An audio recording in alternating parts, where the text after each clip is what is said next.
एक तरफ उत्तर प्रदेश के मुख्यमंत्री योगी आदित्यनाथ गौतम बुद्ध नगर के जेवर कस्बे में अंतर्राष्ट्रीय हवाई अड्डा बनाकर विकास की उड़ान भरना चाहते हैं, तो दूसरी तरफ भूमाफिया इस बड़ी परियोजना की आड़ में लूट मचा रहे हैं। पूरे दिल्ली एनसीआर के भोले भले और अनजान लोगों को ठग रहे हैं।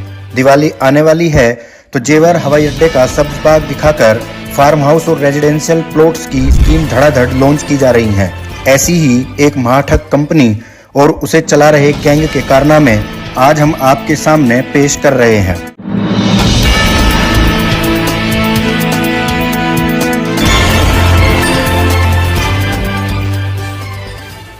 यह गैंग बाकायदा कंपनी बनाकर और बड़े बड़े इश्तहार देकर लोगों को लूटने के लिए न्योता भेज रहा है। इनका दावा है कि कंपनी के चेयरमैन और मैनेजिंग डायरेक्टर का बर्थडे 5 नवंबर को है। उस दिन एक बड़े हाउसिंग प्रोजेक्ट का भूमि पूजन करेंगे। भूमि पूजन के दिन रेजिडेंशियल प्लॉट खरीदने वाले लोगों को बड़े बड़े तोहफे बांटेंगे। इनमें सोने के गहने, car, LED TV, mobile phone और तमाम दूसरे होम अप्लायंसेस शामिल हैं। कुल मिलाकर जेवर एयरपोर्ट को भुनाने की पूरी जुगत भिड़ाई है। अंदाजा इस बात से लगा सकते हैं कि इस गैंग ने अपनी कंपनी के लोगों में उड़ता हुआ हवाई जहाज शामिल किया है।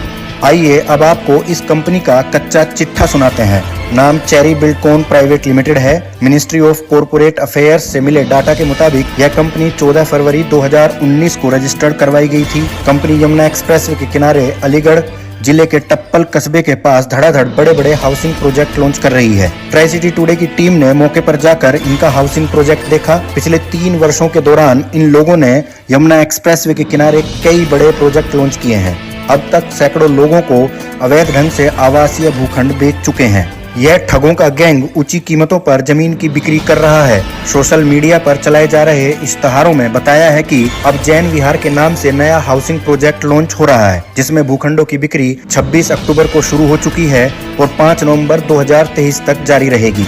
स्कीम को आकर्षक बनाने के लिए तोहफों की झड़ी लगाई गई है। जैन विहार में 150, 200, 250 और 400 वर्ग गज के भूखंड आवंटित करने की घोषणा चेरी बिल्डकॉन प्राइवेट लिमिटेड ने की है। भूखंडों की कीमत 14,551 रुपए प्रति वर्ग गज निर्धारित की है। यह कंपनी दावा करती है कि उनकी हाउसिंग परियोजना पूरी तरह कानूनी है और सरकार से मंजूरी ली गई है। इश्तहारों में बताया गया है कि बुकिंग करने के लिए 20 नवंबर तक 20% पैसा जमा करना होगा। इसके बाद 45 दिनों में कीमत का 30% और 90 दिनों के भीतर बाकी 50% रकम चुकानी पड़ेगी। मतलब साफ है कि यह गैंग महज 3 महीने में करोड़ों रुपए की जमीन आम लोगों को बेचकर चंपत हो जाएगा।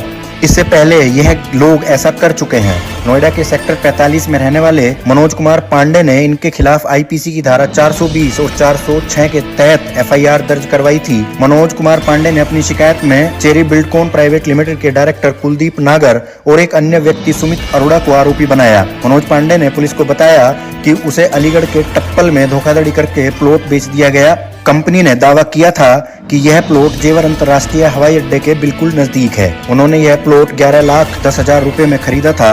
कंपनी का दफ्तर नोएडा के सेक्टर 3 में है। रजिस्ट्री के कुछ समय बाद वह अपने भूखंड पर निर्माण करना चाहते थे तो साइट पर पहुंचे।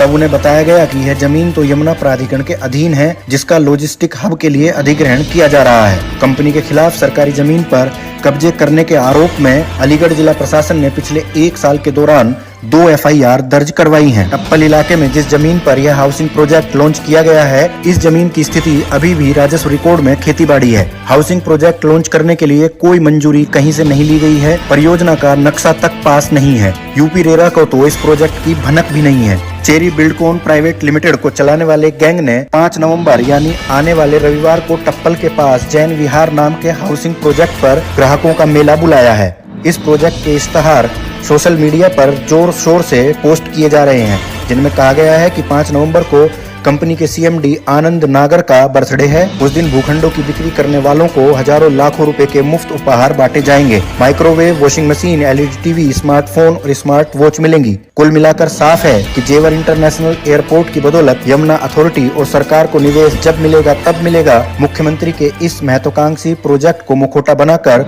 भूमाफिया जरूर मालामाल हो रहे हैं। अब हमें इंतजार है कि अलीगढ़ जिला प्रशासन, पुलिस और Yamuna expressway industrial development authority इस अवैध धंधे के खिलाफ क्या कदम उठाते। फिलहाल आपको कैसी लगी हमारी रिपोर्ट कमेंट बॉक्स में बताइए। वहीं अगर आप वीडियो यूट्यूब पर देख रहे हैं तो यूट्यूब में सब्सक्राइब करिए। फेसबुक पर देख रहे हैं तो फेसबुक पेज को फॉलो करना बिल्कुल मत भूलिएगा।